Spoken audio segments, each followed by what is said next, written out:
Good day, everyone. I am Chrislyn Joyce R. Saitarius. I am the one who or the assigned of reporter of the It's the Economy, Not the Babies.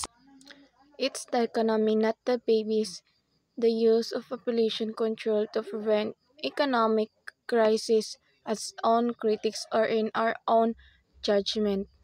Let's tackle all about the concept of the economy, not the babies. We can derivate already that population is not the problem on why our economic fluctuates.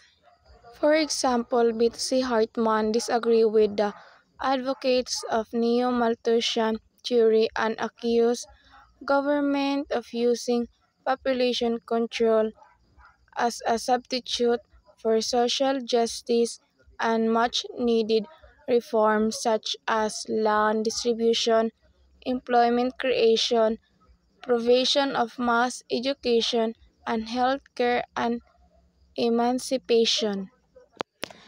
Betty Hartman is an activist and a professor from Hampshire College. She is the one who disagree with the advocates of Neo-Malthusian theory. So when we say, or what is Neo-Malthusian theory? Neo-Malthusian theory is a belief that population control through the use of contraception. Betsy Hartman is a professor emerita at Hampshire College and the author of Reproductive Rights and Wrongs, The Global Politics of Population Control. According to Betsy Hartman, argues that the real solution to the population problem lies not in coercive population control programs but in the improvement of living standards, the proposition of women in society, and the quality of healthy and family planning service. The document discusses Betsy Hartman's argument against coercive population control programs. Hartman believes the real solution to population issues lies in improving living standards, women's status society, and the quality of health and family planning services rather than force control.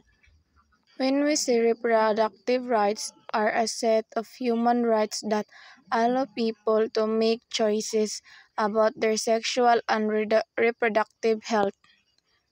These rights include the right to decide how many children to have, when to have them, access to information, and resources to make reproductive health decisions. Third, the right to make reproductive decisions without discrimination, coercion, or violence. Access to legal and safe abortion, access to prenatal service and safe childbirth, access to contraception and fertility treatments, equal relationship between men and women in matters of reproductive and sexual relation. Reproductive rights are the controversial topic that can involve political, emotional, and ideological factors. For example, abortion is a controversial issue in the United States. Additionally, the reason on why nag-disagree siya because diba she is one of the theorists who's in favor with reproductive rights or the freedom of individuals to control decision regarding the contraception. Wala pud siya kaangay sa pag-accuse ng government of using population control as substitute on social justice and much need reforms such land distribution. In 1960, the world population reached 3 billion around the world. Then in 1960, it was proposed that population growth aided economic development by spurring technological and institutional innovation and increasing the supply of human ingenuity. Toward the end of the 1960s, a neo-Malthusian view, focusing again on the danger of population growth, became popular. To avoid the confusion, the main difference between Neo-Malthus and Malthus, when we say Malthus, focus primarily on celibacy and self-restraint in controlling growth. And Neo-Malthus is the approaches emphasize artificial birth. When we say artificial birth, is the artificial womb or artificial uterus is a device that would allow for extracorporeal pregnancy by growing a fetus outside the body or an organism that would normally carry the fetus to term.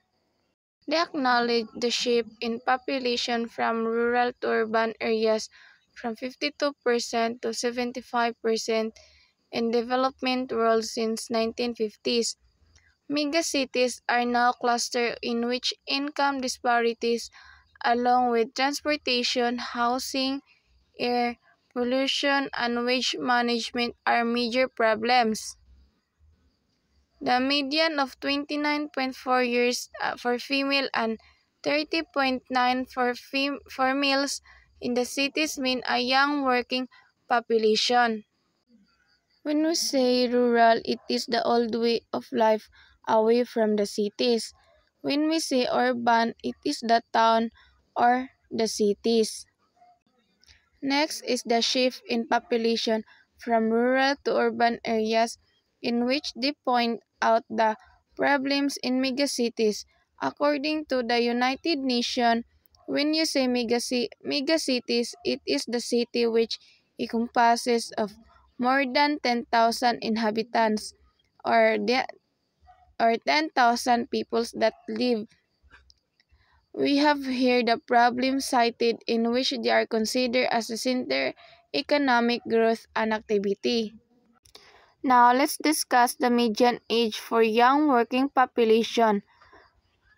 In the median age or because of this young age, the states assure that they have a robust military force to foster security and safety of young generation. As infant mortality from 181 to 34 per 1,000 births between 1950 and 2000s. Fertility fell from 6 to 2 children per woman. The lag between falls in mortality and fertility created a baby boom generation between 1965 and 1990.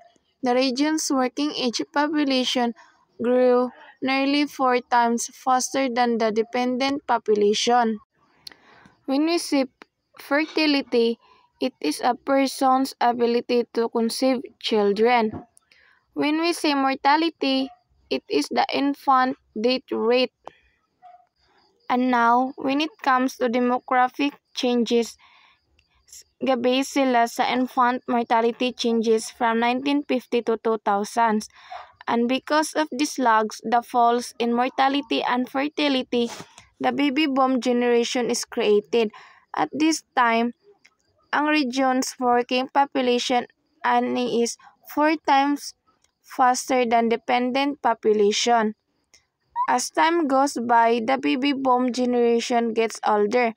According to two population experts, namely China and India, since sila ang baby boom generation daw ang pinakadagan nga workers ato nga time, therefore the economic sector is being affected. By that, the production can increase relative to consumption and GDP can receive a boost. And also the infant mortality and fertility rates from 1950 and 2000 reflects improvements in healthcare and living conditions leading to greater child survival and changing family planning choices. And also the baby boom between 1965 and 1990, driven by falling mortality and fertility rates, resulted in a substantial increase in working age population. Because of advances in agriculture, the malnutrition can be prevented. Sa maotong nabuo ang Green Revolution or the Third Agricultural Revolution was a period of technology transfer initiatives that saw a greatly increased crop yields and agricultural production, and mao ni na time na sa development of wheat and rice that increased food supplies in the 1940s to 60s and staved off widespread starvation in developing countries. Lately, scholars and policymakers agree with neo-Malthusians but nagsuggest sila na if mag-implement ang government ng population control programs such as contraceptives, dapat i-maintain Japan ang economic growth society by distributing fairness sa mga economic provisions and also greener economic growth. For example, in organic farming sector, mag-set up ng plant-based homes and using a bicycle as means of transportation and some of the ways in which the people are contributing to the green economy.